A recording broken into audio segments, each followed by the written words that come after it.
Hey everyone, welcome to IAA Mobility 2023. I'm Daniel Newman. I'm here at the Qualcomm Snapdragon Concept Car, and I'm joined today by Chief Marketing Officer Don McGuire, a regular here on the Futurum Tech Podcast. Don, you and I have talked many times before, but I think this is the first time we've brought you on video and done it from the cockpit of the new Snapdragon vehicle. Yeah. Is that what you call it? The Snapdragon Concept Car? It's the Snapdragon Concept Car. It's really a showcase, right, for all of our amazing technology that's really defining the software-defined vehicle. Telling people what you do and how you do it is great. Lots of PowerPoint slides, but really showing people is oftentimes more effective. So I'm one of those more show, less tell kind of people. And so we invested in building an actual concept car with an amazing concept car company here in Germany. And now we can showcase all of the amazing Snapdragon digital chassis technologies that drivers can look forward to in the future and that our OEM partners can deploy throughout all of their vehicles.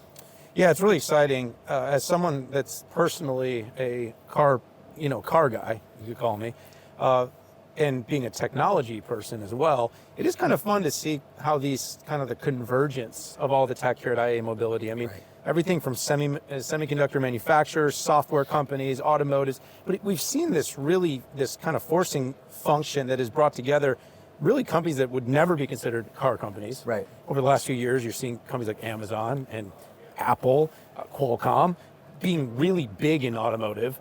And then at the same time, you're seeing all the OEMs, many of which are your partners, are really coming out and saying, we are technology companies. We are driving the future. And in a lot of cases, by the way, underneath that is Snapdragon. Right. Actually, we bring a lot of technology cred, right, to the automotive ecosystem. And as their focus shifts, right, to cars as the new living space, or bringing compute into the way the car actually runs and operates, more so than mechanics.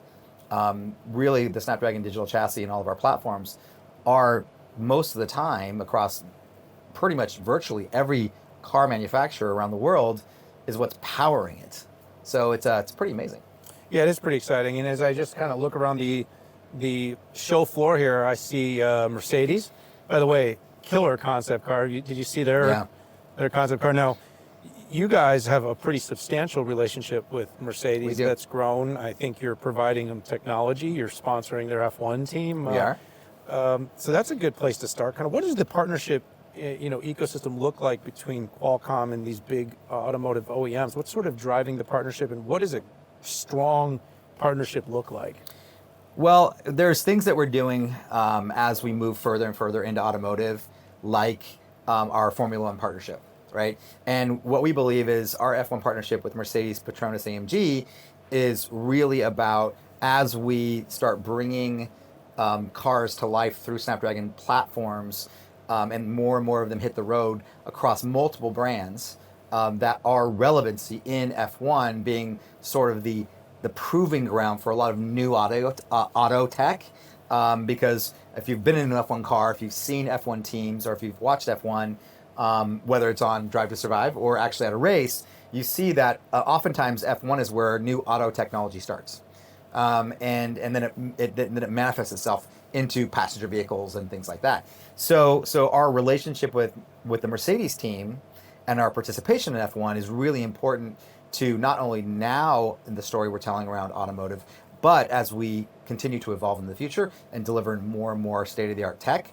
Oftentimes we can do a lot of collaboration with the F1 team, and then look to bring that technology forward into commercial and consumer vehicles. Yeah, that the F1 relationship is really kind of on the front of what's happening, Don, in the world. I mean, you look at what they're doing in terms of electrification, sustainability. By the way, it's a lot of horsepower they're able to get out of, sub 2 liter right. sub 2 liter engines. Yeah. But it's also always indicative of kind of what's possible. Meaning how much, kind of horsepower and, low utilization of fuel, efficiency in the battery. And these are the kind of the trend lines. And that was something I was going to ask you about, sort of what are the trend lines? For me, I've got a few. And if you miss any of them, I'll bring them up. But what are kind of the IAA overall trend lines that you see this year, just kind of walking around at the floor and then talking to all the partners? Well, this one is this idea of the software-defined vehicle, right? Is that software is really going to define future experiences, how the car operates, from electrification all the way through to charging, all the way through to how the car responds to you as the driver, what type of experiences the passengers will have in the future, how the car interacts with its environment around it, not just within it. So all those, I think, are trends. And there's a lot of stuff happening today, but it's really exciting about what's happening tomorrow, right? And going into the future as this idea of software-defined vehicles becomes, a reality. And we're really excited about that. We're also taking this idea, not just to four-wheel vehicles, but we're also taking this and expanding it to two and three-wheel vehicles as well. Because, around the world, cars are prevalent, but there's also big markets around the world where the main mode of transportation is not on four wheels. So taking the idea of the digital chassis and bringing it into two-wheel and three-wheel types of vehicles, scooters, motorcycles, even e-bikes, is a way to extend this idea of software definedness into all modes of transportation. Yeah, the urban mobility movement is substantial. I'm walking around the floor here, and would you fly in one of those drones? I've seen them in a few places on here, and I look at them, and I'm trying to make that decision in real time. Like, would you do that? New technology is always scary, right, to people. I'll use this analogy. When the elevator was first invented, nobody would ride on it because they were afraid it was going to plummet, right? And so they just kept taking the stairs. So I think these new ideas, I think will eventually take on as they're proven safe and as more people, are the guinea pigs for it. I think there'll be a day when I'll probably hop into a flying drone and get from point A to point B. Sure. Yeah, I think we'll get there. I think we'll end up getting there together at some point. When I'm at these events and I can't get from here to the hotel 5 miles in less than like 2 hours. Great idea. Yeah, by the way, F1 helicopter's the best. Just saying. The best. And you got to book it well in advance. So you guys had a bunch of other partnerships, though. One of the ones that was very interesting to me, too, was AWS. Yeah. So talk about that a little bit, because I don't think a lot of people really think about, one, a company like AWS being involved in sort of vehicles as a whole. Two, with Qualcomm sort of being focused historically more on device and edge, people always think of AWS as cloud. So what brings partnerships in companies like Qualcomm and AWS here at an automotive show? Well, if you look at the components that make up the digital chassis, we have our cockpit platforms, right? We have our connectivity platforms. And one of the platforms we have is our car-to-cloud services platform. And that's where partnerships with the likes of AWS and Salesforce, right, and others kind of come into play, because we need to drive and build for our OEM customers, our car manufacturer customers, the ability to provide upgradability, new services to their drivers, to their customers. And that all is something that emanates from the car to the cloud and back. And the only way we're going to deliver on this new idea of upgradability and longevity is by connecting these cars to the cloud. And so partnerships are really important to have with the hyperscalers, AWS being one of them. So we're excited about not only our ongoing partnership with them, but the announcements we made here at the show with AWS, and what we're doing with AWS and BMW around car-to-cloud and ADAS. So pretty exciting. Yeah, so the automotive industry has always been sort of bifurcated by big global brands that everybody knows, meaning, the BMWs, Mercedes, all your partners. Yep. Behind it has historically been sort of these, these tier 1 and 2 OEM partners that are largely unknown. Right. You guys made an acquisition not too long ago of one of them. The average person probably had never heard of it, even though it was a multi-billion-dollar business. Right. How does a company like Qualcomm build a brand and notoriety in this industry? Because I think that's one of the biggest keys, Don, your job is a big one here, is that becoming, you're already doing it with the OEMs themselves. Sure. But having customers walk into a dealership and say, I want the car that has the Snapdragon stuff in it. What's the work for someone like you to make sure that lands and people are walking into the dealership saying, give me that one? Give me that one. Well, that will be the absolute ideal, right? If I could drive that sort of pull, we do it in other product categories today. Yeah. Right? We do it in smartphone categories where we do have consumers in certain markets around the world asking for, is this phone powered by Snapdragon? I think we're going to drive that into PC. We're going to drive that into XR, into wearables. And that's well on its way. For the car, that would be the ideal. We're already working with some of our partners where our partners are starting to give us credit. Nice. Right? Because again, historically, car companies are not technology companies, right? They're car companies. And so as they become more technology focused and as cars become filled with all sorts of technology, we bring that street cred, we bring that tech cred to these partners. And so the ones that we've been working with that have embraced that, we're joint storytelling together and we're co-marketing together. Like in the case of Cadillac, we just participated in the launch of the new Escalade, which is an amazing new EV that is completely powered by the Snapdragon digital chassis. And we were on stage with them in spirit and in commentary. The brand was used in their keynote. We had demo stations, and we did a lot of digital and social content creation between myself and Melissa Grady, who's the amazing CMO of Cadillac. So that's another example of how we're working together. Since COVID and with the chip shortage, more and more car manufacturers are wanting to have a direct relationship with the technology companies that are actually making the technology that's going into the cars. So the whole multi-tiered supply chain that has historically been in the auto industry is changing. And so these tier ones, tier twos, or tier threes, that is kind of auto speak for the different people involved in the value chain, that is collapsing. Yeah. And so and we're on the fortunate recipient side of that. Because you're beneficiary. We're the beneficiary because they want to have a direct relationship with the people who are building these amazing platforms, and that's us. So I think that's great for the future as more and more technology is enveloped into vehicles, and it really sets up the future. It speaks to our pipeline, right? It speaks to our success. So far, we've had in automotive and our continued success in automotive. Yeah, Tesla, and I know there's a continuum of opinions about the company. But they did create. We won't talk about that. They created a bit of an awareness to the fact that because Tesla really is a software company. Sure. I mean that company is really it's the tablet. I mean everything else is kind of just they make a lot of really what I think simple looking vehicles. And what I guess I mean by that is we did discover that if you lead with tech and you build around it, you can build quite an empire in this space. So it's pretty interesting how that's proliferated. Yeah, clearly. And they had the advantage of starting from scratch, right? Yeah. They didn't have a legacy business. Yeah. So that's oftentimes easier.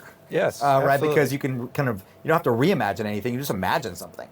And so oftentimes that is easier than having to reinvent or change behaviors and the way you do things from a business that's been around for hundreds and hundreds of years, right? Another thing that's really interesting that's going on is the Chinese. The Chinese automakers, not as startup-y as Tesla, or not as ground, white paper as Tesla, or clean sheet of paper as Tesla has been, but quick to innovate. Yeah. And I think it's cultural. We see that in our smartphone ecosystem in China. Innovation cycle super fast. Yep. We're seeing that the same with the Chinese automakers.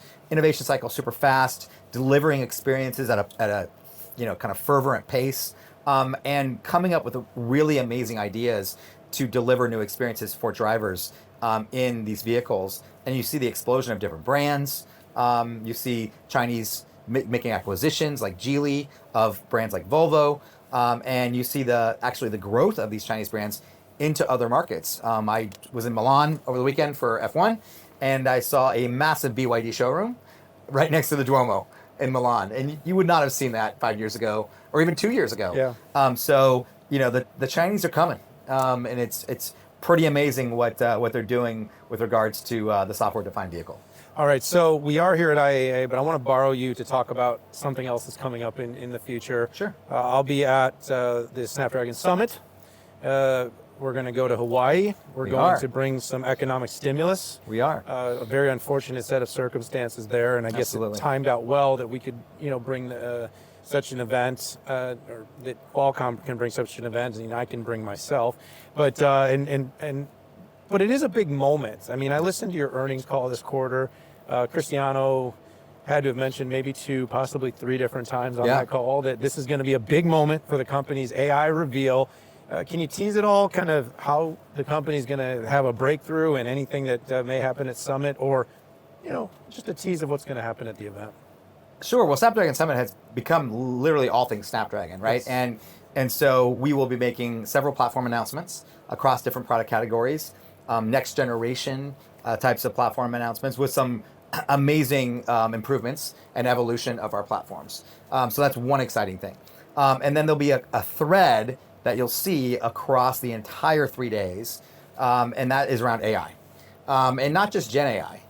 Which is the hype cycle right now, Yeah. but AI in general, because AI has been actually happening in the background for about 10 years now, and we've been actually focused on delivering AI experiences for about 10 years now.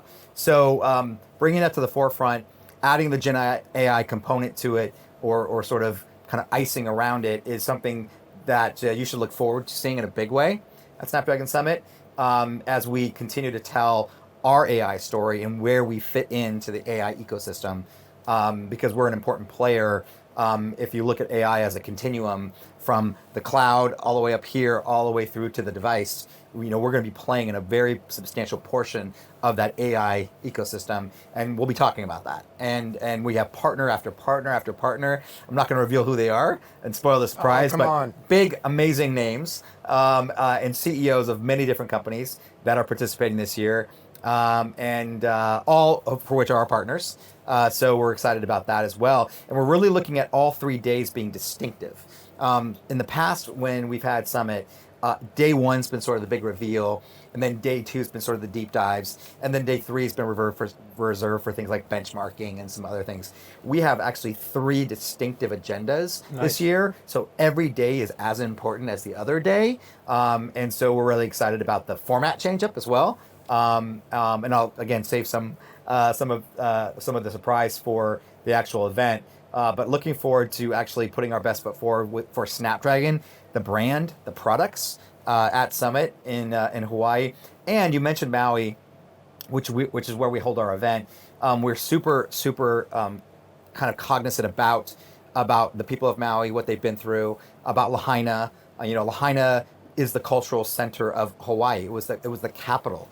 Of the kingdom, and there are things that have been devastated that cannot be replaced. And so we've taken lots of steps, from macro donations through the Red Cross to using local vendors and bringing local vendors into our event to give them business from an economic growth and recovery perspective, to picking places where we can actually participate with just volunteerism and human power while we're all there on the island. We're looking at our support for Maui in different vectors, or along different vectors, because Maui and Hawaii have become synonymous with Summit. It's a part of what Summit is, and we feel like we need to give back to that, because Snapdragon Summit is part of Hawaii, and Hawaii is part of Snapdragon Summit.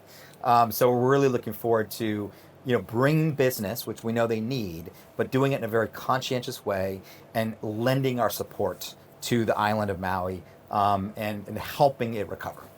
Yeah, I think that's really a great thing to hear. I always love going there, and I've actually taken my family to some of those spots that, and it was so sad to see what happened. So it is really, really great to be able to give back. I appreciate the run through, Don, and kind of the overview of everything. Important question, as the AMG, Petronas, Mercedes, when can somebody unseat Max? Can Mercedes be the ones to do it? Can that team, you think, this year? I'm a strong believer. I might be biased, but I'm a strong believer in Toto and his team. To figure it out. They were on top for a really long time, and so I believe that they've got the know-how. They definitely have the competitive spirit, and they've got the drivers. So the recipe is there. They just need a little bit more tweaking to the car. And I think we've seen it happen. A weekend can change everything, and a couple of upgrades. And we need that for F1, right? It can't just be max, because then it'll get boring anyway. Feels that way. So we need it to be shaken up. And it seems like when you watch an F1 race these days, the real excitement thing is is between fourth and fifth, or third and fourth, or fifth and sixth, or whatever. It's not like who's going to win because everybody knows. That's not sustainable. Everybody loves a winner until they win too much. Until they win too much, and then we it's end up boring. there. And especially in the U.S., right? Americans love the any given Sunday concept, Yes. right? Anyone can beat anyone at any given time. We love that because that's competition, that's surprise. That makes things interesting, and F1 needs a little more of that, I think. Oh, absolutely. Well, listen, so much going on in the automotive space. Definitely excited to watch the continued evolution here, Don, of Qualcomm and Snapdragon in the vehicle. The innovation around AI, big themes here going on at the event. And of course, it's good to see Qualcomm. It's probably been the most notable part of your business over the past several quarters, and one of the most exciting. Now, again, you get all of it. You've got to handle all of it. Right. But it's nice to have this diversification when devices are having a bit of a harder time. Automotive is an area that's still growing. And of course, the opportunity to make this brand known to the world as part of the automotive ecosystem is something I'm really excited to watch you try to do, because that's your job, right? It's my job, and it's a great challenge, right? I have the distinct pleasure of building both the Snapdragon and the Qualcomm brand with their respective audiences, and building Snapdragon and automotive is going to be an exciting journey. We're just getting started, but I think we have a lot of room to grow and a lot of progress to be made. All right, Don McGuire, Chief Marketing Officer, Qualcomm. Thanks for sitting down with me for the Futurum Tech Podcast. We'll do it again soon, I'm sure. Yeah, thanks for having me, Dan. Always. Good to see you.